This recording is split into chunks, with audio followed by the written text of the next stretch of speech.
Ang pinakaimportante ay makasunod ang mga tao sa dalawang utos. Ibigin mo ang Diyos ng buong puso, buong pag-iisip, at buong kaluluwa.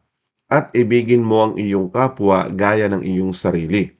Ito ang daan para makamit ninyo ang pangako ng makapangyarihang Panginoong Diyos. Ito po ay komento na nanggaling po kay Giselle Villarmino. Alam niyo po sa ganitong mga tanong at diwa na kung saan ay bakit po tayo nagbibigay ng mga paliwanag at nagko-correct minsan po sa ating mga komento sapagkat baka magkaroon tayo ng kulang sa pangunawa. So ito po ay kina-clarify natin, no, para hindi magkaroon ng maling diwa, ano. Tandaan po ninyo, ang utos ng Panginoon ay hindi lang po dalawa. If I correct, ano, sa pagtutuwid po ng salita ng Diyos, ay hindi po dapat tayo magkaroon ng samaan ng loob, kundi maunawaan natin ang nilalaman ng kasulatan. Ang tanong ko po, dalawa lang talaga ang utos ng Panginoon? Doon sa utos lang po na ibigin natin ang Diyos, marami po tayong matutuklasan. Unang-una, sabi dito, pag-iibigin natin ang Diyos ng buong puso. May utos para sa ating puso. Di ba? May utos ang Diyos sa ating pag-iisip at kaluluwa. Di ba? Dapat mayroon pa niyang may utos din ng buong lakas. So, isasama natin yon. So, kukunin natin yung mga pangungusap na yun para maidagdag natin sa pag-aaral ng salita ng Diyos. Kaya po, hindi lang po dalawa. Ang pag-ibig ho sa Diyos ay ito ay nangangahulugan ay pagkatao natin. Puso, isip, kaluluwa at lakas. Di ba po ba? At marami pa tayong matutuklasan na kung saan yung inuutos ng Panginoon ay malaman natin na hindi lang po dalawa. Ano po? Ngayon, dahil nga sa marami nagtuturo, narinig lang ninyo ang ganitong mga pangungusap o mga doctrines, alamin natin sa mga katuruan ni Kristo. Sapagkat siya magtuturo ng tamang aral at turo na matatanim sa ating pagkatao. Kaya diyan, di ba? May utos sa puso, may utos sa pag-iisip, may utos sa ating kaluluwa at lakas.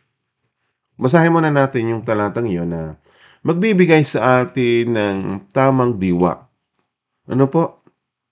At tapos, ayan pa, sabi pa ninyo, ay ibigin din ang ating kapwa. Di ba?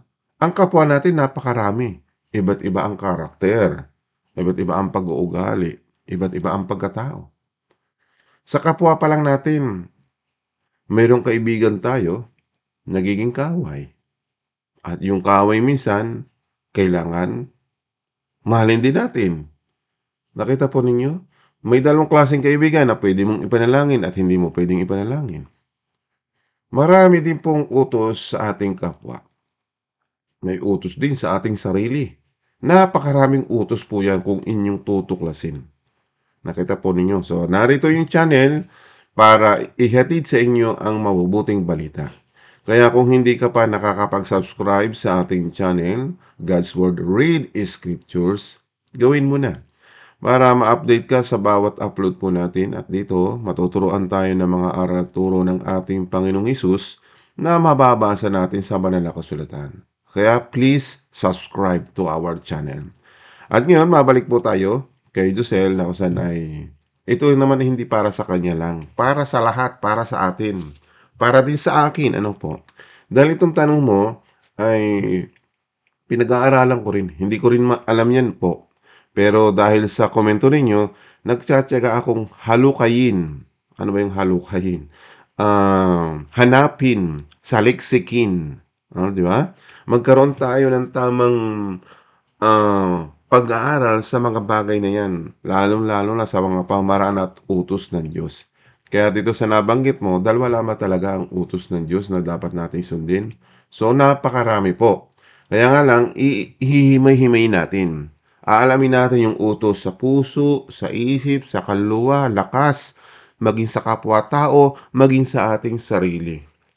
Amen? So, basahin muna natin ang talatang ito na magkakaroon tayo ng tamang diwa sa mga pamaraan at utos ng Diyos. Basahin natin. Dito po sa mga sulat ni Marcos, basahin natin 12:30. At ibigin mo ang Panginoon mong Diyos ng buong puso at ng buong kaluluwa mo at ng buong pag-iisip mo at ng buong lakas mo. So dito makikita natin, no, may utos sa puso, may utos sa ating kaluluwa, may utos sa ating pag-iisip, maging sa ating lakas. Ito po ay isang bagay na ipinagkaloob ito sa atin, di ba? Binigyan tayo ng puso ng Diyos. Meron sarili tayong will o kagustuhan. Pag sinabing puso, diyan nagsisimula ang iyong interest o pagmamahal. Amen? Yung pagmamahal ng puso, maraming nagkakamali dito. Pwedeng magmahal sa mali.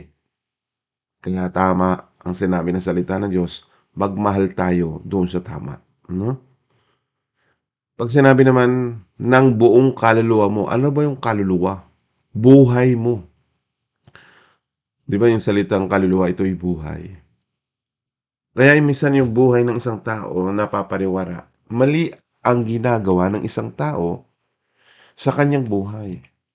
Bagamat mahal niya ang kanyang sarili, tulad po nito, no, mabanggit ko lang. Dahil sa iyong kalayawan, binibigyan mo ng luho ang iyong buhay sa mga bagay naman nakakasira. Di ba? Ano ba yung mga bisyo na nakakasira sa ating kaluluwa? O, di ba? Iba't ibang sari-saring bisyo ang makakasira sa iyo. Amen. Ano ba yung pag-iisip naman? May utos sa pag-iisip. Yung kaisipan natin. Mga desisyon sa buhay natin. Kaya pag magdedesisyon ka, abay kasama dyan ang puso, kasama dyan ang iyong kaluluwa, kasama ang iyong pag-iisip, at maging yung lakas, pag ginamit mo, kasi yan, power din po yan, power, lakas. Diba? Magkakaroon ka ng kapangyarihan o authority. Kaya yung iba, nagkakaroon ng kapangyarihan, ginagamit din sa masama. So, kailangan gamitin natin sa mabuti. Amen? So, dito pa lang, pag ating inanalyze sa ganitong pangungusap, kung ibabase ko po sa inyong katanungan na nanggaling po kay Jusel, di ba? Marami na tayong na-analyze na hindi lang dalawa ang utos ang Panginoon. Nakita po ninyo? Kasi ang ating kaisipan, ibigin mo ang Panginoon buong Diyos, isa, at ibigin mo yung kapwa, dalawa. E paano yung sarili mo? Di ba? Iba yung pag-ibig sa kapwa, iba yung pag-ibig sa sarili. Sa Diyos, ang utos ay ito. Di ba? Anong meron sa iyong pagkatao? Di ba puso? Ano ba yung puso? Dito nagkikreate, di ba, yung pagmamahal, feelings, emotion. Napakaraming bagay ang dapat mong matutunan. Lalong-lalo po ko pag ikay matampuhin.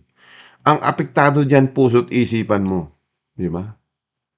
Di ba pag nagmamahal ka, hindi na ibigay yung nais mo. Di ba? Magtatampo ka, may emotion ka. Idadami mo pa yung isip mo. Naku, hindi na ako mahal. Ano kayang gagawin ko para ako'y mahalin? Di ba? Sa maling diskarte, sa pagmamahal, nag-iisip ka ng mga bagay para makagawa ka na masuklian. Tandaan niyo po, ang mga pamaraan ng Diyos, doon tayo susunod para maging maayos upang maging maganda ang buhay mo. O, bigyan kayo ng example. Di ba? Ang magmahal sa maling tao, ano ba yung maling tao? Nagmamahal ka, ay pinipilit mo ang sarili mo na mahalin ka. Mali po yun. Ikaw ang magbigay ng effort ng pagmamahal para maipakita sa iyo ang pagmamahal. Huwag mo hanapin sa kanya yung gusto mong mangyari na mahalin ka. Nakita po ninyo? Dapat mag-effort din siya kung ano yung pagmamahal na ibinibigay sa'yo. Di ba? Ngayon, doon mo makikita no kung saan ay tinatawag natin give and take. Ganun din siya, give and take. Magbibigay siya at tatanggap. Ganun din siya, magbibigay at tatanggap. Hindi ka, bigay ka ng bigay, siya'y tanggap ng tanggap. Yung inuukol mong pagmamahal sa kanya, tumatanggap ka rin ng pagmamahal mula sa kanya. Ngayon, tingnan natin yung pagmamahal ng Diyos sa atin. Di ba? Ipinakita ng Diyos ang pagmamahal sa mga tao sa panumpanaan. Di ba? Ang Diyos nilikha ang tao, ibinigay muna ang pangangailangan ng tao upang siya ay mabuhay dito sa mundong ito. Amen? Pero may mga batas at utos na dapat nating sundin. Nang sa ganon, hindi magkaroon ng anumang aberya o pagkakasala sa Diyos para hindi tayo makalabag sapagkat pag lumabag tayo, yun nga po ang mga bagay na may consequence. May kabayaran yung bawat kasalanang gagawin natin sa Diyos. Ibig sabihin, kapag marunong kang sumunod sa pamaran at utos ng Diyos, di ba't maganda ang buhay mo? Bigyan muna natin ng halimbawa si Eva at Adan. Di ba't walang problema naman noon? Lahat ng pangangailangan ni Eva at Adan nariyan na sa kanilang lugar. Ang sabi lang ng Diyos ay doon sa mga bagay na ipinagbabawal ay huwag niyang gagalawin. Alam ng Diyos na sila'y mapapahamak. Hindi sa dahilan na parurusahan agad sila ng Diyos, kundi yun ang magiging kabayaran kapag sila'y gumawa ng mga bagay na ikakasala nila sa Diyos. Kaya po, ang mga tao, kaya po natadaya katulad ni Eva at Adan, ay nagkaroon po ng tinatawag na self-interest. Gusto niyo makita ang mga bagay nito? Tingnan natin, sino ba una nag-aasala? Tanong ko sa inyo. Si Adan o si Eva? Ang iba sisibin si Adan daw. Ang una pong nagkasala si Eva. Nakita po ninyo? So, basahin ko muna sa inyo para malaman ninyo. Para ipakita ko sa inyo yung mga pamaran at utos ng Diyos, kaya naaapektuhan ang buong pagkatao natin sa puso, sa isip, kaluluwa at lakas sa pamagitan ng ganitong bagay. Basahin natin, ano po? Basahin natin sa mga sulat ni Apostol Pablo, 2 Korinto 11:3. Ngunit ako'y natatakot, baka sa anumang paraan kung paanong si Eva ay nadaya ng ahas sa kanyang katusuhan, ang inyong walang malay na malinis na mga pag-iisip na kay Kristo ay pasa amin. Basahin natin sa isang salin para mas malino po, no? Pero nag-aalala ako na baka maninlang kayo, tulad ni Eva na naninlang ng ahas, at mawala ang inyong taos-pusong hangaring sumunod kay Kristo. Tingnan niyo po. Napakahalaga po ng utos. Bakit sumuway si Eva? Sabihin niyo, totoo bang si Eva nga anak nadaya? Kasi alamin po natin sa mga sulat naman po ni sulat po kay Timoteo, no? Unang Timoteo 2:13. Sulat po rin po ito ni Apostol Pablo. Sapagkat si Adan ay siyang unang nilang saka si Eva. Alamin muna natin, ano? Sa pagkakataong ito, bagamat naunang nilalang si Adan, siyempre, napagbilinan po ang mga bagay-bagay patungkol kay Adan. At ganoon din kay Eva. So, ibig sabihin, itong dalawang ito, para lang makita natin na walang bagay na kung saan ay ang Diyos ay lumikha na lang ng ganun-ganun. So, sa paglalang po, alamin natin, mas nauna yung lalaki kaysa babae. At hindi si Adan ang nadaya. Malinaw, hindi nadaya si Adan, kundi si Eva ang nadaya at lumabag sa utos ng Diyos. Naging malinaw po ba sa inyo? Marami ngayon ang ganitong pag-aaral na kung saan ay ang nadaya daw ay si Adan. Ang unang lumabag po sa utos ng Diyos ay si Eva.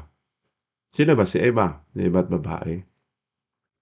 Kaya dapat niyong malaman, diyan po lang sa tao, may utos sa lalaki, may utos sa babae. Nakita po ninyo? May kanya-kanyang utos ang Diyos sa bawat tao, sa kapwa-tao natin. Kaya kung ikaw'y babae, alamin mo yung pamamaraan at utos ng Diyos. Kung ikaw'y lalaki, alamin mo rin ang pamamaraan at utos ng Diyos. Kita po ninyo?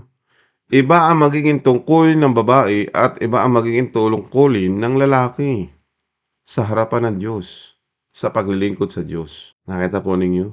Kaya kung hindi natin aalamin ang mga pamamaraan at utos ng Diyos, katulad po ninyo inyong itinatanong, kaya nililinaw ko po, dalawa lang talaga ang utos. Napakaraming utos. Kaya sa pag-aaral nito, kulang talaga ang isang oras kung i-discuss natin lahat-lahat. Pero tayo ay mahabang panahon, kung hindi pa dumadating ang Panginoon, magtiyaga tayo na kung saan ay yung kayang abutin ng ating kaisipan na maitatanim sa ating puso ang mga salita niya nang sa ganun ipamumuhay natin ang bawat salita natin na papakinggan. Di ba? Kaya nga ang gawain ng bawat mananampalataya o tinatawag na church ay magsama-samang alamin ang kalooban ng Diyos. Yun po ang ibig sabihin ng mga kalipunan ng mananampalataya. Inaalam yung kalooban ng Diyos.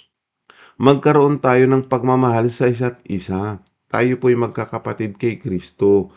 At yon ang ating napapangaral ay ang Diyos kung sinusunod natin yung kanyang pamaraan at utos. Di ba? Ang daming mga utos kung aalamin natin. Kaya pinapakita ko sa inyo, kaya babaybayin natin itong mga aral at utos na ito. Kasi po dito sa mga komento ninyo, kaya binibigyan natin ng linaw, no? Para yung mababasa, kung may kulang, makumpleto natin. Hindi para kayo pahiyahin, ano. Ito idinadagdag sa inyong kaalaman. Katulad po ninyo, ang inyong komento, ang inyong lang kaisipan ay dalawa. Pero ang dami naman namang inilagay na dapat sundin. Di ba? Pag sinabing ibigin mo ang Panginoon mong Diyos ng buong puso, isa na yun. Eh, napakalawak. Ano ba yung puso? So, pag-aaralan mo yun. Di ba? Nariyan yung pagmamahal. Pagmamahal sa Diyos, pagmamahal sa kapwa, pagmamahal sa sanlibutan. Nakita po nyo? May pagmamahal pa rin sa sarili. Nakita po nyo? Marami ibig sabihin ng pagmamahal. Kaya dapat yung pagmamahal na yun, ang unang-unang mamahalin mo ay ang Diyos. Ayan ang sinasabi doon sa Mateo 6:33 na kung saan ay unahin muna natin ang kalooban ng Diyos. So basahin natin, ano po? Dagdag kaalaman po sa ating mga pinag-aaralan kasi kung hindi tayo magbabasa ng kasulatan, kasi ito ay magiging susi sa ating mga kapwa mananampalataya, maturuan sila ng tamang diwa. Basahin natin ito, no? Kaya unahin ninyo ang mapabilang sa kaharian ng Diyos. Di ba? Unahin muna natin. Sa lahat ng bagay, kahit sarili mo, hindi mo pwedeng unahin. Ang uunahin mo, yung mapabilang sa kaharian ng Diyos at ang pagsunod sa kanyang kalooban. Yan ang number one. Hindi mo pwedeng sundin ang kalooban mo para maging priority. Ang priority natin, unang-una, masunod natin yung kanyang kalooban. Ano ba yung kanyang kalooban? Diba? Sumunod sa kanyang mga utos. Later on, kapag sinunod mo na yung mga bagay na gusto ng Diyos, saka palang ibibigay sa iyo ang lahat ng pangangailangan natin. Malinaw po ba? Kaya yung iba, gusto agad, yumaman. Sa pagyaman mo ba, na hindi mo kilala ang Diyos, mapapabuti ka? Hindi. Mapapasama ka. Kasi walang mag-guide sa iyo paano i-manage ang buhay mo, kayamanan mo, sarili mo, pamilya mo. Di ba? Wala kang instruction sa buhay mo. The end of the day,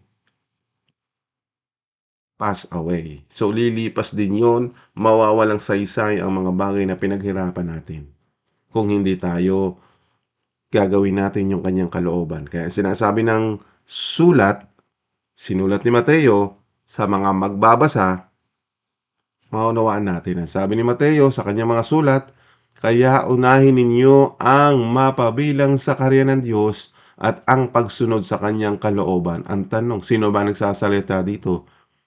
Sinulat ni Mateo dahil ito ang sinabi mismo ng Panginoong Hesukristo.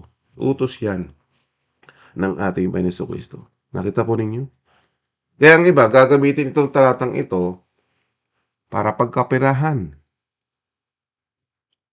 Gagamitin yan sa mga pulpito para gamitin at para makapagbigay sila. Unahin nyo ang kaharian ng Diyos. Hindi nila alam ang mga bagay na yan, spiritual, hindi literal na kung saan ay gagawin nila sa pagninegosyo sa kanilang simbahan para makalikom sila ng kayamanan o pera at gagamitin sa kanilang luho. Mali po. Basahin po natin sa ibang salin upang mabigyan pa natin ito ng magandang unawa.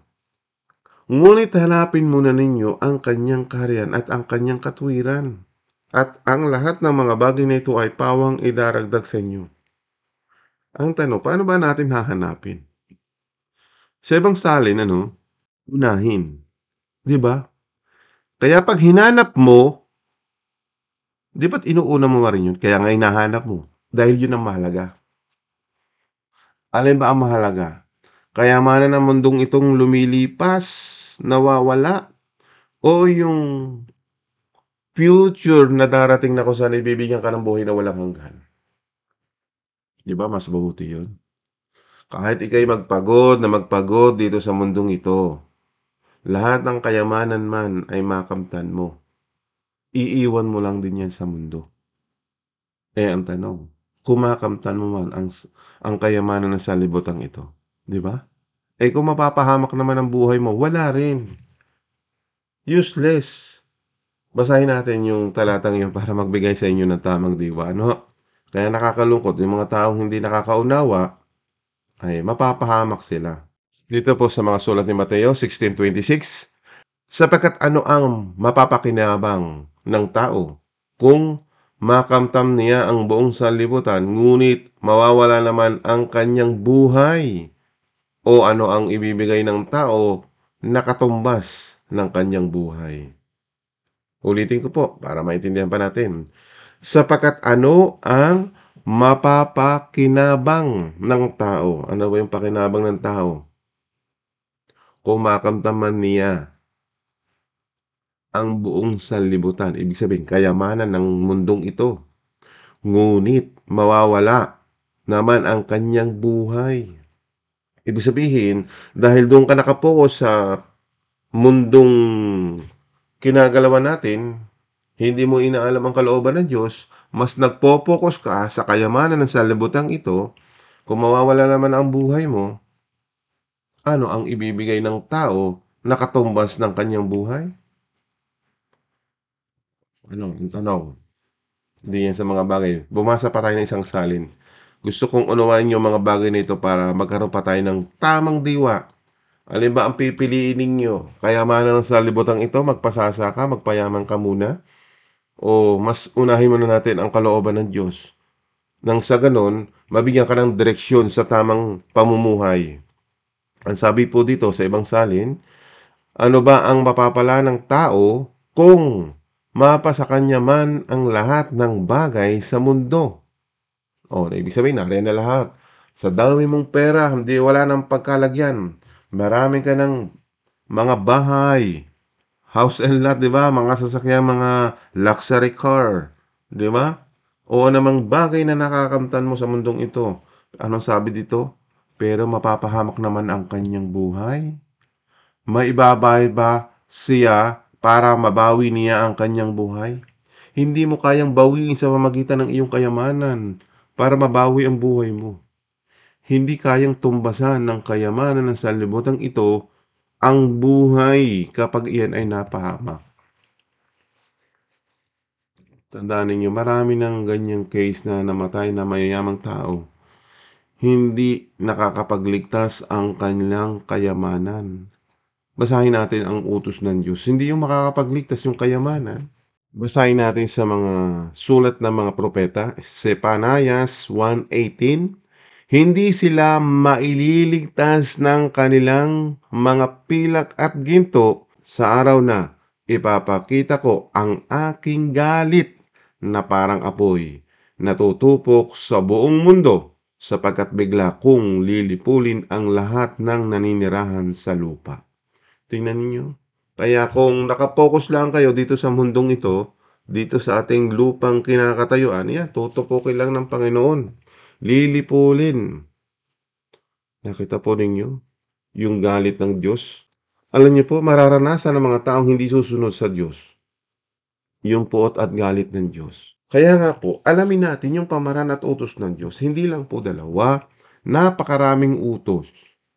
Nagbibigay lang po ako, ang ating pong discussion ngayon ay puso pa lang. Paano ba yung pag-iisip, kaluluwa? Bigyan po natin ito ng series. Ano po, abangan ninyo. Na kung saan ay pag-aralan natin ang mga bagay na yan. Pero dahil nagbibigay ako ng ganitong mga bawat topic ay para madagdagan ang inyong kaalaman. So, i-discuss ko po sa inyo ng buo sa next topic po natin. Kung luloobin ng Panginoon, may discuss natin yung puso, pag-iisip, kaluluwa, at lakas, maging yung kapwa natin, sarili natin. Di ba? May babae at lalaki pa dyan, may utos sa lalaki, may utos sa babae.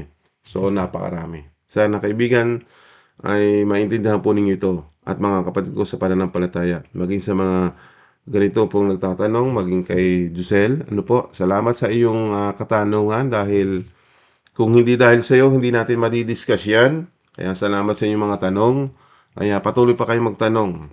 Pero ang priority natin ngayon ay matapos natin, i-discuss natin yung patungkol sa puso, sa pag-iisip, sa kaluluwa at lakas, sa kapwa natin tao, maging sa ating sarili, maging sa babae at lalaki to. Tingnan po ninyo, napakaraming utos yan. Kaya sinasabi ko po sa inyo na kung saan ay pag binaybay natin, maiintindihan po natin kung ano talaga ang inuutos ng Panginoon. Di ba? Sa atin na ng pagkatao, ang daming utos sa ating mata, sa bibig. Ano sa bibig? Labi, dila. May utos sa dila. May utos sa labi. May utos sa mata. May utos sa kamay. Sa paglakad, sa ating mga paa. Sa tiyan natin. So, sa pagkatao natin, maraming utos yan. Kaya kung babaybayin natin yan, diyan ka magiging banal. Di ba? Tatanggalin mo yung mga bagay na hindi karapat-dapat sa paningin ng Diyos. Kung gagawin mo yung mga bagay na kalooban ng Diyos, yan. Yan ang sinasabi ng salita ng Diyos na magpakabanal kayo dahil ako'y banal. Ibig sabihin, kapag nasusunod natin yung kanyang pamaran at utos, ano ba yung katumbas noon? Di ba't may pagpapala? Kaya yung sinasabi dito sa ating binasa, sa Matthew 6:33, kaya kung unahin natin ang kanyang kalooban, puntahan nga natin at balikan natin. Kaya unahin ninyo ang mapabilang sa kaharian ng Diyos at ang pagsunod sa kanyang kalooban. So, importante po yun, pagsunod. Uunahin natin kung ano yung kanyang nais, yung kanyang kalooban. Kapag sinusunod natin yung kanyang kalooban, ito na po, ibibigay niya ang lahat ng pangangailangan ninyo. Magkukulang ka pa ba? Kasi yung iba nga, ang alam nila, ay unahin ko muna yung mga bagay nito, ano ba yung future ko? Mag-set aside ka muna ng hindi namang isang taong kang nakaupo. Ibig sabihin, habang ikaw naghahanap ng opportunity, pinag-aaralan mo kung ano yung gusto mong maging negosyante, tutulungan ka ng salita ng Diyos para maging negosyante kang maayos ang iyong pagpapatakbo ng negosyo mo. Kasi inuuna muna yung mga bagay na pinapagawa ng Diyos. Tandaan po ninyo, kapag pinag-aralan mo yung kalooban ng Diyos at pamaran niya, ano man ang gagawin mo sa buhay mo, yung sinasabi to, ibibigay niya ang lahat ng pangangailangan ninyo. Di ba? Gusto mong maging negosyante. Kasi alam mo yung pamaran at utos ng Diyos kung paano mo patakbuhin ang negosyo. Kasi may guidance ka ng Panginoon. Pero kung walang pagsama ng Diyos, darating din na magkakaroon din ng failure sa iyong gagawin. Amen? Sana naunawaan po ninyo, no? Itong mga bagay dito, itong talatang ito, no? Talagang yung unahin nyo muna. Halimbawa, sa umagang-umaga, makinig ka ng salita ng Diyos. Kung may plano ka, hanapin mo yung mga bagay na ipinapagawa ng Diyos sa pagpaplano. Nariyan din po sa mga kasulatan, paano ba magplano sa ating buhay para maging successful? Magbasa ka ng kasulatan. Hindi ka mapapariwara. No? Hanggang dito lang po muna ang ating pong pag-aaral kasi na umabot na po tayo ng humigit kumulang. Lumampas na po tayo ng 30 minutes kaya sa dami kong sinabi na kung saan ay para makatulong sa inyo, sana po ay magbigay ito ng inspirasyon sa bawat isa sa inyo na kung saan ay makatulong po, no? Ito po ang sinasabi ko sa inyo, patuloy tayo magbasa, alamin, unawain natin ang nilalaman ng kasulatan. So hanggang dito na lang po muli at sa susunod po nating topic ay mapag-aralan po natin yung ating mga nabanggit. Kaya please like and subscribe sa ating channel, God's Word, Read the Scriptures. Muli natin ibalik sa Diyos ang kapurihan, kapangyarihan at kadakilan sa ating Diyos Ama na makapangyarihan sa lahat at sa Kanyang bugtong na anak na si Yesu Kristo. Hanggang sa muli. Amen.